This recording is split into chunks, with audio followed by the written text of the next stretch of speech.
What's up, guys? My name is Troy, but I also go by Tangle Boots, and today I'm bringing you week 1 of the ABC. I'm really excited to start this league finally. If you missed my draft analysis, which I did make one, make sure you go and check that out. I'll probably link it somewhere in like the comments or the description if I remember, or something like that. But either way, we've got week 1 of the ABC, and I mentioned it in my draft analysis, but our first week matchup is a little weird. We're going up against my friend Nico, and he drafted mono bug and mono fighting. So that's sure to be something, definitely a memorable battle, for sure. It's definitely going to be hype. And yeah, before we get into the actual team that I decided to bring, I'm going to show you the matchup first. So here we are, we're in this little handy dandy document that my friend Luke hooked me up with, and essentially this just kind of puts the two teams next to each other. I can swap out the teams, you know, whenever. It's just you put all the information in first, and then the teams are there side by side for you to look at. And the main part I like about this is that it shows the speed tiers. So going into this matchup, obviously with bug and fighting, there's going to be...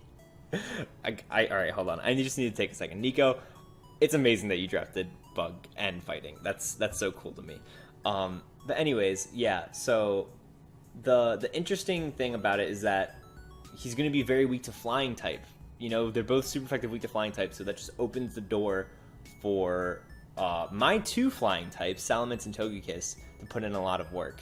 I definitely think I have the matchup in my favor. I have a lot of things that are good against both bugs and fighting types. So I'm feeling pretty confident about this matchup. He does have some pretty big threats. Cobalion is pretty spooky. It's not weak to the things that most fighting and bug types are conventionally weak to. Psychic being one of those things.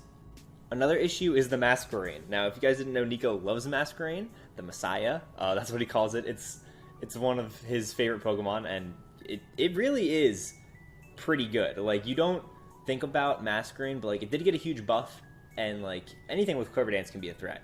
So Masquerain is actually pretty threatening at +1 because of its move pool. It gets like Hydro Pump, Bug Buzz, Ice Beam, Air Slash, etc.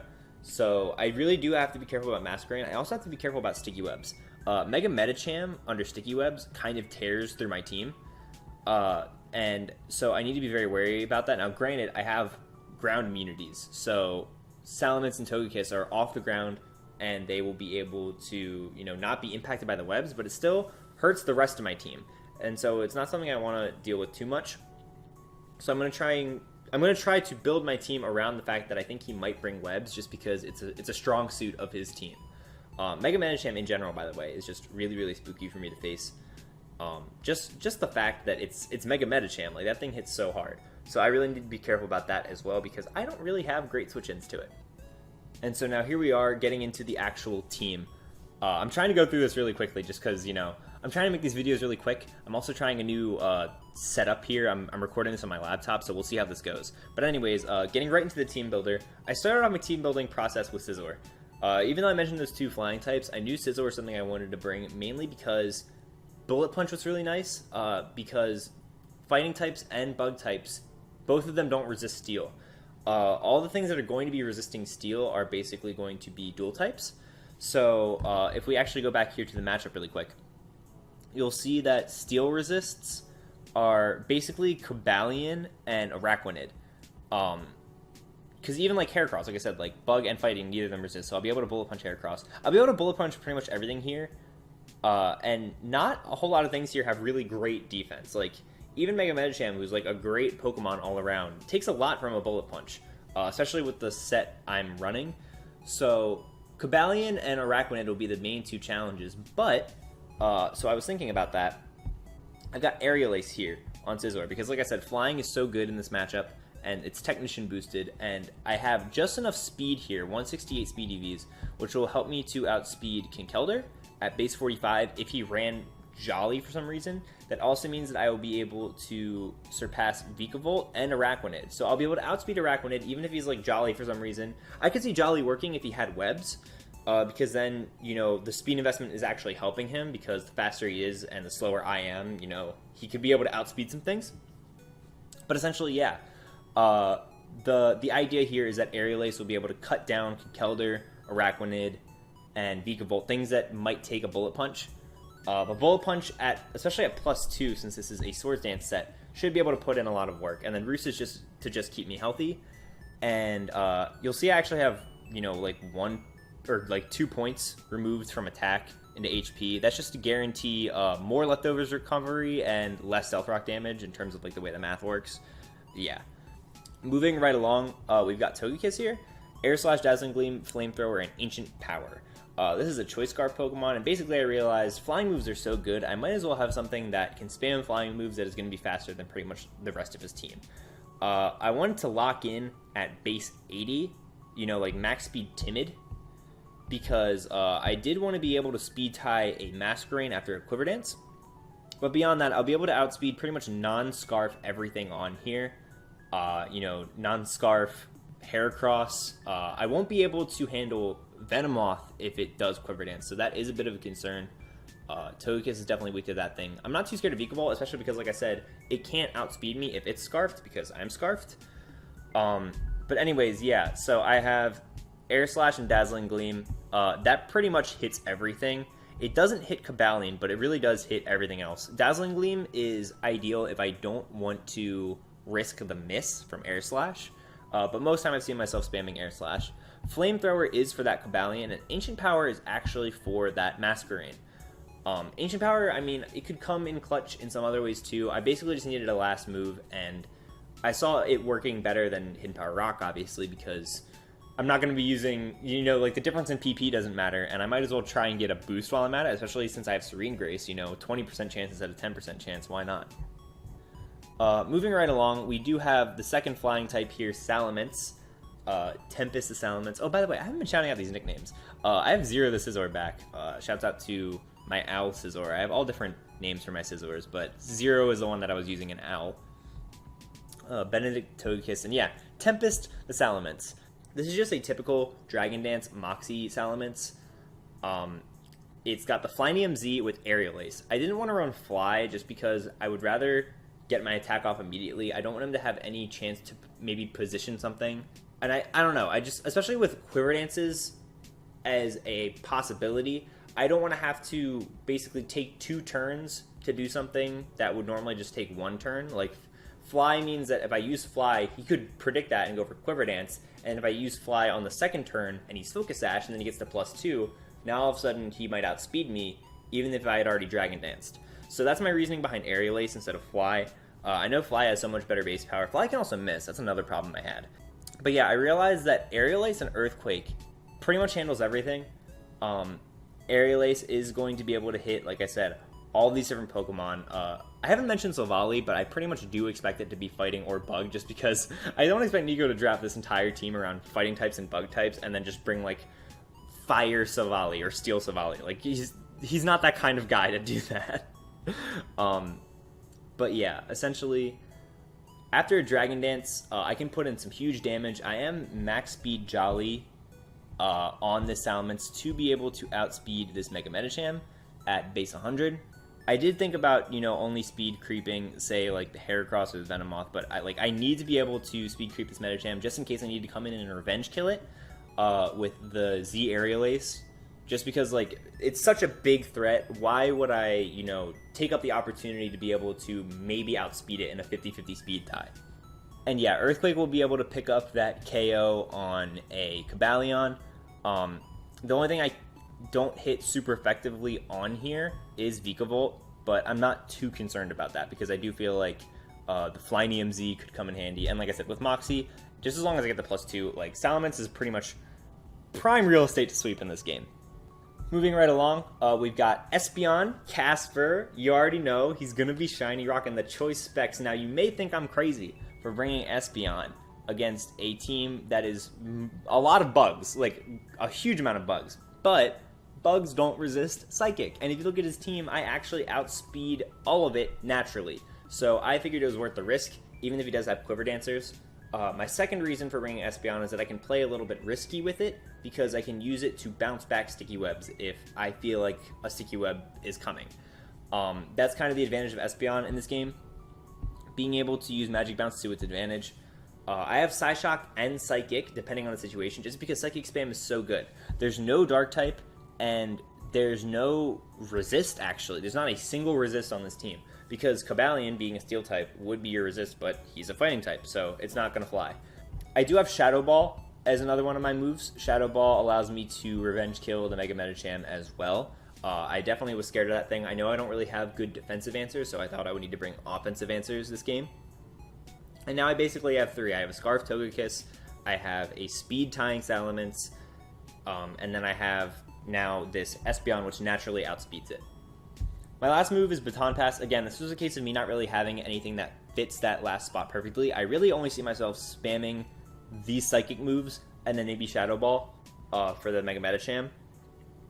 But Baton Pass allows me to predict a switch maybe. Like if I lead with Espeon, for example, and he leads with a Sticky Web Setter, I'll be able to Baton Pass out because obviously he's not going to go for Sticky Webs. And it'll allow me to go into a Bug Resist, for example.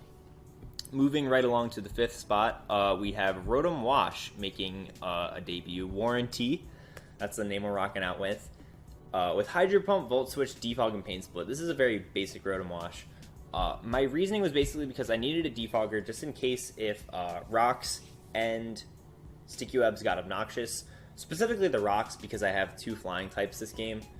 I figured they might become obnoxious. Otherwise, it's a great switch-in for Araquanid, which up until this point I don't have amazing switch-in for. Like, Salamence is okay, but like I don't want to bring Salamence out just whenever. I don't want to have to bring my Salamence out for Araquanid. So the main reasoning here is that I can use Rotom to gain momentum in some situations. I can also use it to take pretty much any hit from Araquanid. That's why I'm full physical defensive. In some situations, I might be able to take hits from Mega Medicham, although it's not very likely. But this is mainly just a physical wall. I also didn't mention it. It can also kind of take hits from Cobalion pretty well, considering its attack stat doesn't start naturally high. After a Swords Dance, I might be in some trouble. But yeah. And then finally, moving right along, we have final member of the team for Psy, the Nidoqueen, rocking Stealth Rock, Earthquake, Rock Slide, and Dragon Tail. This is also physically defensive, for different reasons than Rotom is physically defensive though. I mainly am using Nidoqueen to be an answer for Cobalion in pretty much all situations because he doesn't really have a reliable way to hit me. At least one that I see him being able to have all of the move slots for. Like, I don't think he'll be able to run coverage for Nidoqueen when he would need it for pretty much everything else. I also have it for the Conkeldurr and the Hitmonlee. I know Conkeldurr can run like Ice Punch, for example, but I did want to be able to, you know, set up rocks on something like Conkeldurr, even though it is a massive physical threat. Also the Heracross. I didn't mention the Heracross. Being the poison typing resisting bug, it's really nice to have that. And so, yeah, basically my idea is to get rocks up at some point because rocks are so crucial this game. Having so many bugs on his team, it's so many weaknesses. Now, granted, he also has a lot of fighting types, so he could also have a lot of resistances. Going into this game, I really didn't know. Like, it was messing with my head, kind of. I was like, is he going to bring mono bug? Is he going to bring mono fighting? Is it going to be like an even mix? I really wasn't sure. But I figured rocks was nice to have anyways, just in case I needed to break some sashes. Just get some chip damage every single time something comes in. As you'll see, I have Earthquake and Rock Slide. That pretty much hits everything. Because Earthquake is going to be hitting all the fighting types. He doesn't have a fighting type that resists it besides Heracross. Rock Slide is going to be hitting all of his bugs super effective besides Heracross.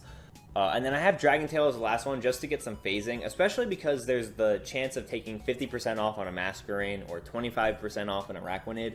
I really like the idea of Dragon Tail, especially because if he is fearing, you know, an Earthquake coming out against Cobalion, he might go into, say, Vikavolt.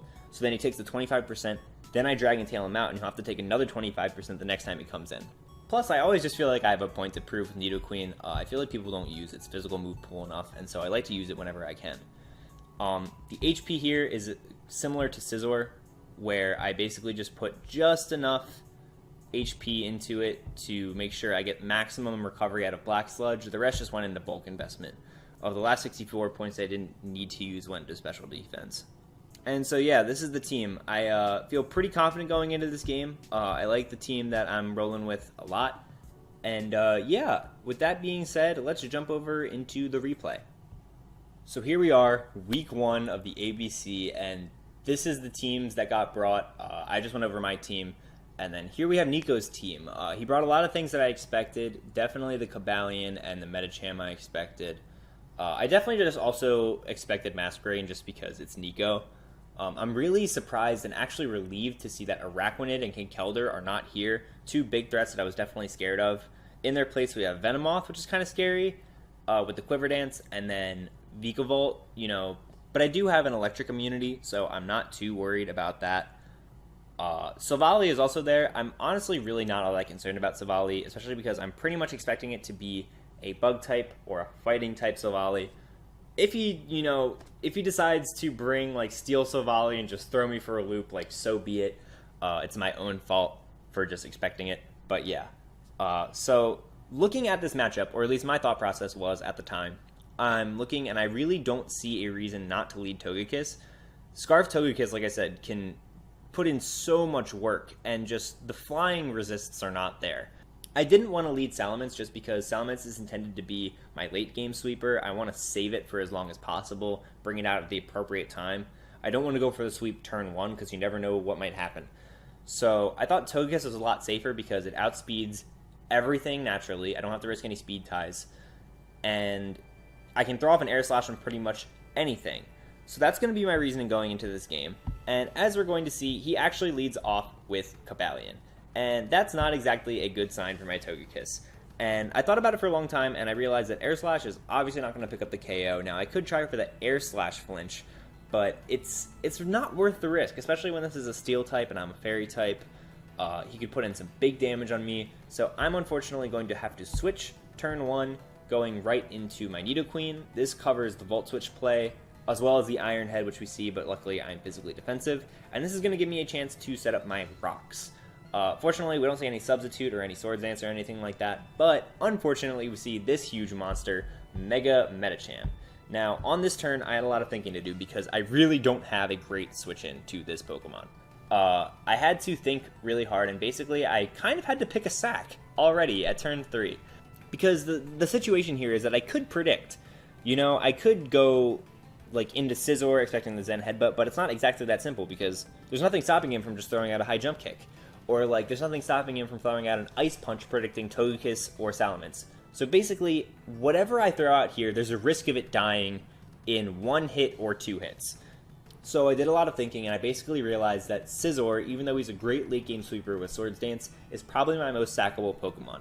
The reason being, he didn't bring a Araquanid or Kinkeldurr, so my speed creeping that I put into Scizor to outspeed them and Aerial Ace them is kind of useless now, because I can really only do that to the Vikavolt, but I might just want to Bullet Punch it anyways. Bullet Punch is nice, but assuming he clicks Zen Headbutt, I should be able to Bullet Punch his Mega Medicham and put it in range of my other Pokemon, which is definitely appreciated. So on this turn, I am going to go right into my Scizor, zero the Scizor, and we, I think, are going to see a Fake Out come out from the Mega Medicham, yes. So this kind of complicates things because it does, I was trying to get the hard read of a Zen Headbutt. I didn't think he would try to Fake Out the Nidoqueen, but I guess it does make sense. It would have been nice to bait out the Zen Headbutt, but now, essentially, I'm just going to be throwing off a Bullet Punch here just because it's my best possible play. It does a great amount, 50%. And then he's going to throw off the high jump kick and just knock me out flat out. But fortunately, that's the damage we need on Mega Medicham to put into work later in the game. And this opens up the door for Togekiss yet again. We're going to see Kabalion come back out, so this is like the lead, except this time I get an attack off, and that is 54%, which is amazing. But as you'll see right here, he's actually Choice Scarf. And I guess he tried to predict me here, maybe predicting me to go back into Nidoqueen, since that's what I did the first time. But we really dodged a bullet here because he also happened to be Scarf. And if he had clicked Iron Head, it could have been really, really bad news. But fortunately, he just clicked Zen Headbutt, predicting my Nidoqueen. It's kind of a good play, but it's also, a big risk considering how much damage I threw off with Air Slash. But we are going to knock Kabalion out, which is great, great news, tying up the game. Now, in comes this thing yet again. Mega Medicham. Now, I'm doing the damage calcs, and I'm realizing that Poison Jab obviously is not going to matter because I'm locked into Air Slash and I'm Choice Scarfed. So I should be able to just take out Mega Medicham.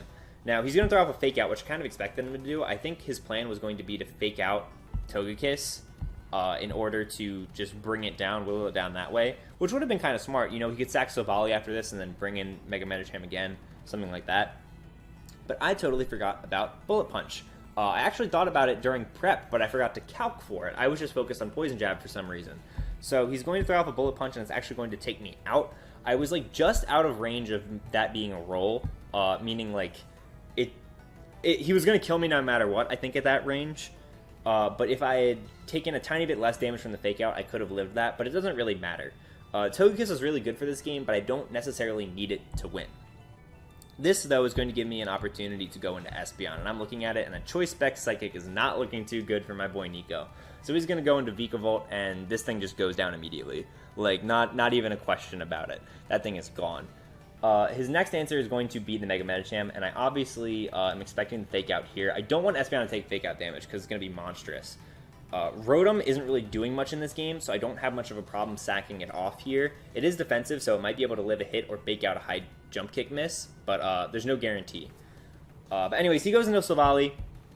I go for a Volt Switch, and I'm going to bring back in Espeon, who is going to be able to throw off another huge Psychic, and that's going to take out Silvally. So we're in a really, really great position. And Espeon just looks better and better by the second as every Pokemon goes down.